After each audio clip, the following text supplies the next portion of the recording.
When we found out, when my son was diagnosed as being hearing impaired, we found out through the newborn hearing screening. We were told that he was deaf at that time. We were quite in denial and didn't want to believe it and just hoped that his hearing would progress. But unfortunately, he had some residual hearing, but not a lot or not enough to pick up sound. And that was only with the aid of hearing aids. After about a year or so, he was being monitored regularly, and we were told that the hearing aids weren't doing anything for him. So then the other option would be going down a cochlear implant route.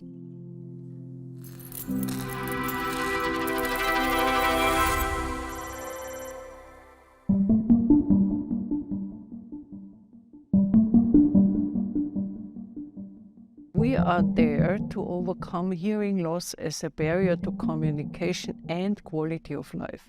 And quality of life means a lot more than just understanding a little bit of speech and having a conversation in quiet. It means that you also enjoy music, for example.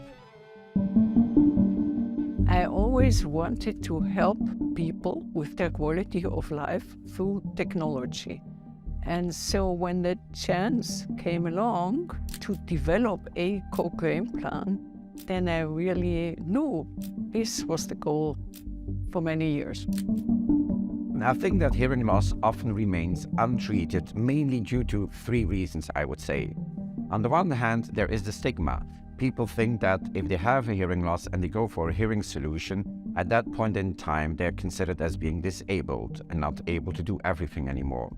I think a second reason might be lack of awareness with the people themselves and the professionals, so they're not aware of potential solutions which might exist out there. And I think the third thing is also that people just see it as a normal part of the aging process, and they think like they should just live with it and not go for a solution.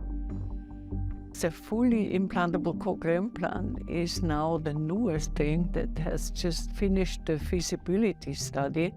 But after 40 years or more developing partly implantable cochlear implants.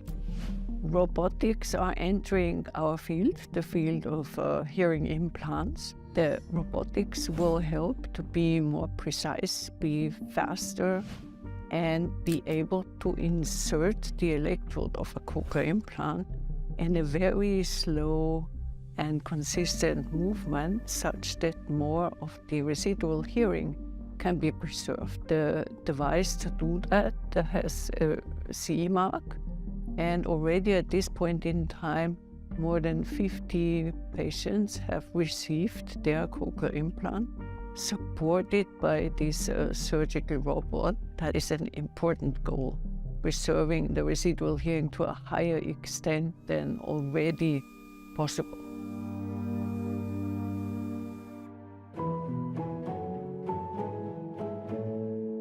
Yeah, we want to be able to offer quite a range of solutions for people with different kinds and amounts of hearing loss.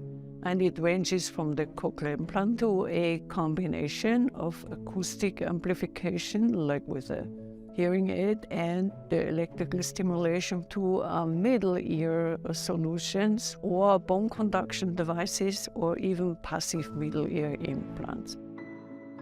Every age group can benefit from very young to very old, but for children who are born deaf, it's very important that they be implanted as early as possible.